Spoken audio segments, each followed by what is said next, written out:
What's up, people? Salty McFly. I bought a Scuff, as you can tell from the title. I made a video on the Hive community channel talking about it a little bit. It was a quick little cut comp. If you want to see that video, links in the description for the community channel. As always, go over there, check it out, support the community channel. There's a lot of cool stuff over there. But I'm going to show you guys what it looks like. I'm going to go over what I like about it, what I don't like about it, all that stuff like that. So here it is. Oh shit. Oh, look at it. Look at it. It's crazy, son. Now, I didn't get anything truly crazy about the controller. I didn't get any crazy colors on it or anything like that. I wanted to keep it mostly stock looking, you know, black, you know, like the regular PlayStation 4 controllers. The reason I did that is because some of the designs on it, in my opinion, kind of make it look like a little cheap. Like almost like one of those generic controllers you get like a Mad Catz or something like that. When you look at it, you like, that's not a regular controller, man. That's a cheap ass one. I should know. I had one for the original Xbox that was wireless. I think it was a Mad Catz, and the thing sucked. It looked funny, and like every time you show it to somebody, they kind of looked at you like, "Really, son? Come on, what are you doing?"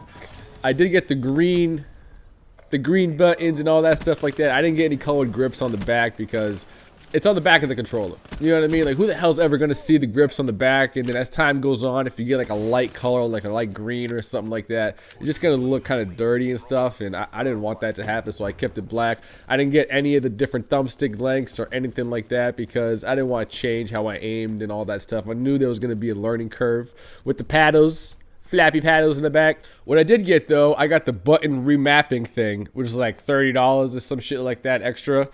And there it is.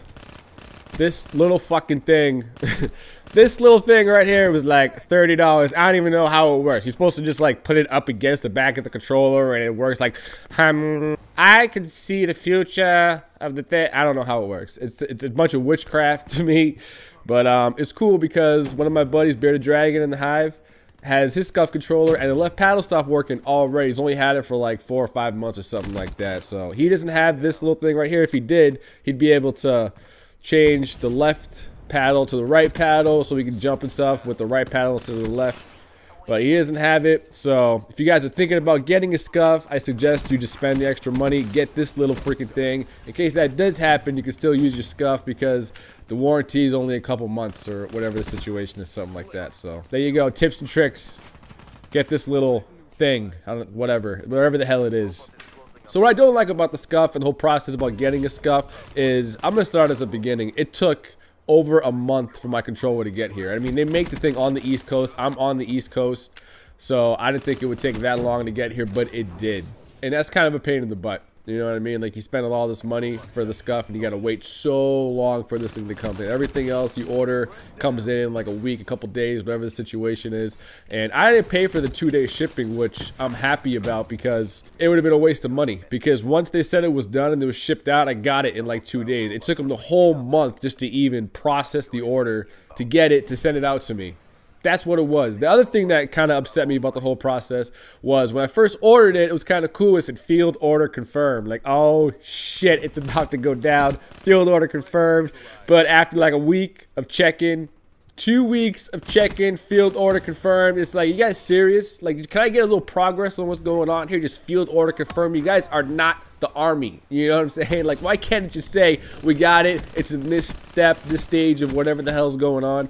Field order confirmed. You know what I mean? Like, we're taking heavy fire. We need our Scuff 4PS back right now. That's not the situation. You know what I mean? Like, y'all at the army, just give me what I want. Let me know what's going on with my controller. All this field order stuff, it's unnecessary. You know what I mean? I know you make controllers mostly for Call of Duty and things like that, but come on, Seth, really? Come on. The other thing I didn't like about the whole situation was the cost. The cost was $170, and I didn't even get all the bells and whistles on it. I got pretty much the stock one. The only thing that cost me the extra money was that little button thing that I showed you guys, which was like, again, like $30. Kind of crazy. It's a lot of money. It's more than double what you pay for a regular controller. you know, if you have it and you really want one, get it. If not, you know what I mean? It is what it is. There's other ways to go about it. My buddy Flanked on his channel put up a video about how he makes like a ghetto scuff with remapping the buttons on the regular PS4 controller. So check out that video. It was pretty cool if you guys want to do a little like at-home scuff version of a controller. The last thing that I don't like about my scuff controller is that I've noticed twice now that I'd be playing the game and all of a sudden my guy would just hang a left or hang a right out of nowhere. I've seen other YouTubers who have scuffs had the same problem. The controller would just take off in one way or the direction or the other. It's not really a big deal, you know what I mean? But it's kind of a pain in the ass. You pay $170 for something that you think that, you know, it's going to work perfectly. You're not going to have any issues with it. But hey, you know, it is what it is. Okay, now, so what I do like about the Scuff controller is just the control you have when you're playing Call of Duty. To be able to jump and keep your thumb on the thumbstick so you never ever like stop aiming is unbelievable. That half a second, once you add in how fast some guns kill, when you add in lag, when you add in hit detection problems, all that like that, that completely changes your gunfights. I've been winning so many more gunfights that I normally wouldn't win. I would lose. The other thing that I do like about it are the grips on top of the thumbsticks. I got the regular PS4 ones.